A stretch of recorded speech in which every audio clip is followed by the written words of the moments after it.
Good evening, I'm Bo Williams, and welcome to The 7. The biggest story on our Big 7 at 7 list tonight, the clash between UT and the NCAA over name, image, and likeness rules, or NIL.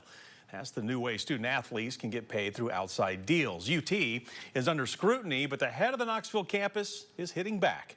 And now Chancellor Donde Plowman is getting some backup from lawmakers tonight. Now, what we know about the investigation so far comes from sports media reports and from Donde Plowman's response letter to the NCAA.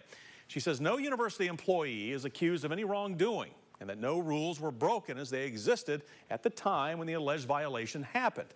Plowman goes on to hammer the NCAA for the rollout of the NIL rules. Now, in the 2.5 years that NIL has been around, Plowman claims that what universities and families have gotten is vague and contradictory emails, memos, and guidance. She actually puts the word guidance in quotes when she says the NCAA owed them clear rules and to act in their best interest. Plowman goes on to say, quote, in short, the NCAA is failing.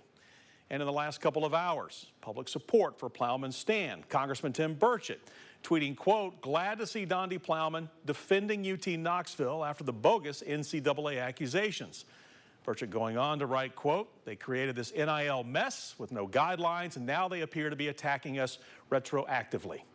And State Representative Jason Zachary noted on Twitter that fellow General Assembly members worked on NIL laws, but says, quote, the NCAA's NIL moving target made our work as lawmakers very challenging. And here's new video of public support for Chancellor Plowman tonight. Sports Director Reese Van Haften tells us the crowd at tonight's Vols basketball game greeted her with applause during the pregame activities. Well, the NCAA is not talking just yet. Its policy is to not comment on current or pending investigations, but the New York Times is reporting that one aspect of this investigation covers a recruiting trip to bring quarterback Nico Iamaleava to Rocky Top, reportedly flown to Rocky Top on a private jet with the Spire Collective footing the bill. Even in the NIL era, rules for money in college sports remain in place, including a prohibition on payments until the player picks their school. Well, that gets another of Plowman's arguments, as she calls it, quote, intellectually dishonest for the NCAA to set up rules allowing outside groups to talk money with players, but preventing them from recruiting in the process.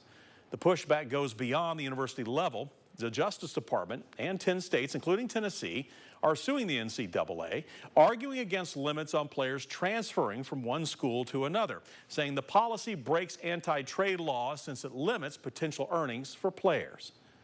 And as we mentioned, Plowman points to the Jeremy Pruitt investigation, noting that 6 months later, the same leadership which earned praise as a model of cooperation now faces these accusations. Plowman suggests that the NCAA is trying to make an example of UT by applying unclear guidance. We should point out, WAT has a media partnership with Spire. We're still digging for more information, and of course, we'll see how all of this plays out. We'll keep you posted.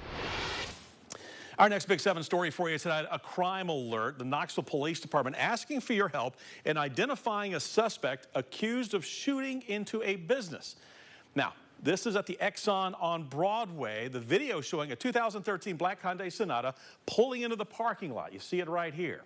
Police report says the suspect then fired at least one shot at the door before leaving the store. Elizabeth Moore, an employee at Exxon, was in charge of opening the morning of January 14th when she found the door was shattered. It was pitch black, and my sister actually had taken me here. And I stopped for a second. I saw the door because I hadn't been here for a week at the time. And I just, I looked at it and there was bullet holes. Looked like someone just tried to get their way in. And then I had to text my boss. You know, we're told those businesses involved include, again, the Exxon on Broadway, Canes on Cumberland, and a KUB substation on Jackson Avenue. If you have information, please call East Tennessee Valley Crime Stoppers tonight. We've got the number. It's on the screen, 865-215-7165. Our next Big 7 story, a worrisome discovery at South Doyle High School. The Knox County Sheriff's Office says a magazine from a pistol loaded with bullets was found in a school restroom. Now, keep in mind, this is just the pistol magazine, not the gun itself. Lots of you were asking what was going on at South Doyle High School earlier today. Well, we're told juvenile detectives are investigating, trying to identify the suspects and the gun. They're hoping parents will talk to their children about this. Now, if you have information, the number to call tonight is 865-215-2243. And we should note the incident at South Doyle happening after a student at another Knox County school was arrested for making a false report about a school shooting threat. That arrest happening yesterday. The child was 12 years old, and the sheriff's office says the student attended Carter Middle School. The sheriff's office also pointing out that the Carter arrest has nothing to do with the fake threats made last week by Gibbs Middle School students. You may recall schools on the nearby Halls campus were put on lockdown. 3 Gibbs students were arrested over that threat. Then a 4th Gibbs Middle School student, a 6th grader, was arrested the next day over a threat allegedly made on a school bus. Well, we've heard in each case, school and law enforcement leaders again want parents to talk to their children, letting them know what can happen when these hoax threats are made, that the consequences are serious. And bogus threats have cropped up beyond school campuses, including one directed at the home of Congressman Burchett. He calls it a case of swatting after a message spread from someone claiming to have killed a person at a Knox County address, which first responders fortunately recognized as the Burchett home. Deputies were called out to the scene over the weekend. Burchett and his family were not home. Also this week, we brought you word of a bogus bomb threat against the Anderson County Courthouse, which prompted an evacuation. The search did not turn up any device, and people were allowed back inside the courthouse. The Anderson County Sheriff's Office now investigating the source of that call.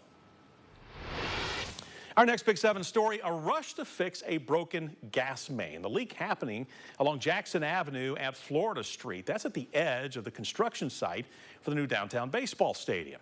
The department asked people to avoid that area if at all possible. The break has since been mended, and we should point out if you'll be traveling that way tonight, the road is again now back open. All right.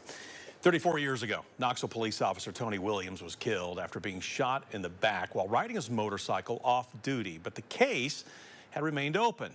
That changed when a Knox County grand jury determined there was probable cause to a man who died in November.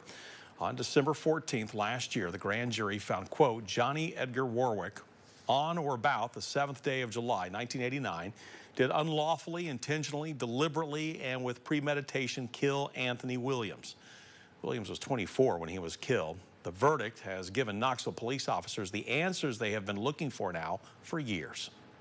Had it not been for the initial investigative work done by those detectives back then, had it not been for the hard work they put in, we would not be able to bring it to conclusion.